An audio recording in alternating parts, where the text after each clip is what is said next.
आप देख रहे हैं MKA टीवी न्यूज़।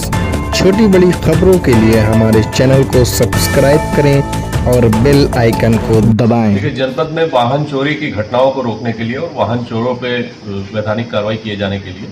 पुलिस अधीक्षक बाराबंकी महोदय द्वारा एक टीम गठित करके कार्य करने के लिए लगाया गया था। इसी क्रम में हमारी थाना देवा की टीम के द्वारा सुरागरसी की जा रही थी। इसी क्रम में सूचना मिली कि 2 ऑटो लिफ्टर जो कि ऑन डिमांड चोरियां करते हैं, ये आ रहे हैं और उनकी घेराबंदी करके उनकी गिरफ्तारी की गई है और उनके पास से 8 मोटरसाइकिलें बरामद की गई हैं।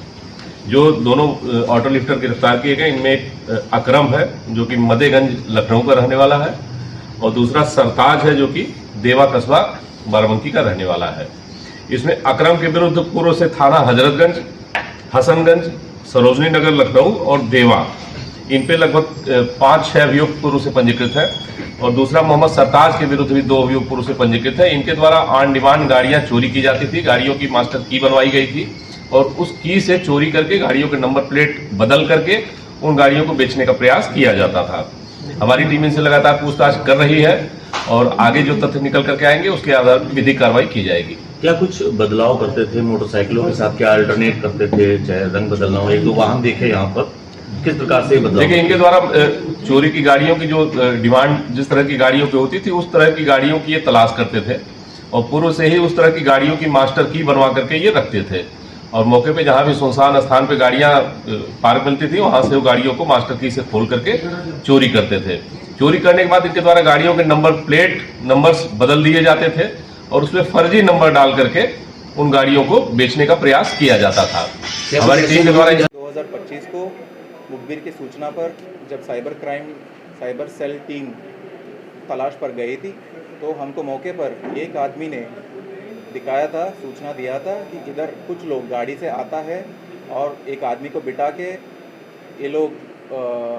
उनका बैंक अकाउंट, चेकबुक, पासबुक और ATM कार्ड लेके इनको घुमाता है 2-3 घंटा लखनऊ के अंतर्गत, मेनली जो क्षेत्र है गोमती नगर और G20 रोड उस तरफ घुमाता है और इसी समय पर उसका अकाउंट पर 3-4 लाख का पैसा डिपॉजिट होता है जो अवैध रूप से कई चाइनीज़ प्लेटफॉर्म्स के थ्रू हो सकता है। और जब ये पैसा डिपॉजिट होता है तुरंत ये लोग बैंक पर लेके जाता है, उसी बैंक अकाउंट खातादार से ये लोग चेक लिखवा के तुरंत ये पैसा निकलवा देते हैं और इसका कमीशन का लालच दे के, इसको कमीशन दे के ये लोग बाकी दूसरा अकाउंट्स के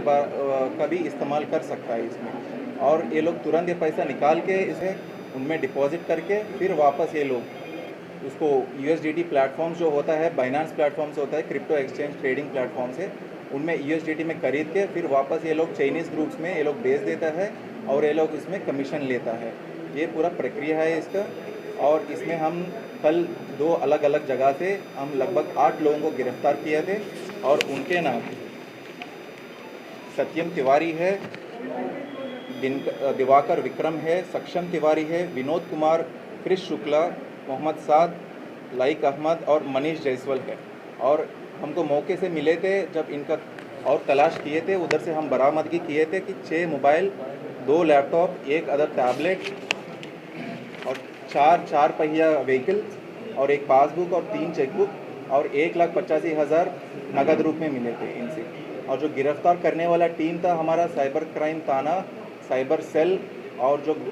अवध विहार चौकी विक्रांत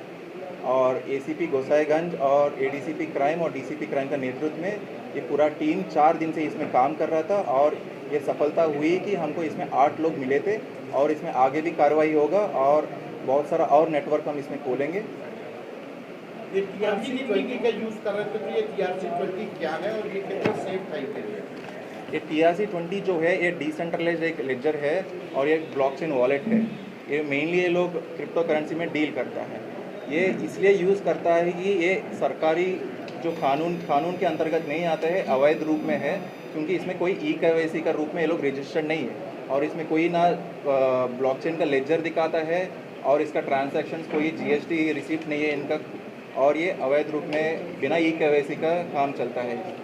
ये पीयर टू पीयर P2P जो यूज़ करते हैं, क्या इसको क्रैक करना मुश्किल हो पाता है क्या? जब ये पैसा USDT में कन्वर्ट हो जाता है, क्रिप्टो ट्रेडिंग में ये होता है कि मेनली ये विकेंद्रीकृत होता है, डिसेंट्रलाइज्ड होता है। तो इसको ट्रेस करने में अभी इसमें जो जो टूल्स है अभी वो पूरी तरह से वो अपडेट नहीं हुआ है, बट हम ये कोशिश कर रहा है जो इनका मोबाइल से जो हमको टेलीग्राम ग्रुप्स मिल रहा है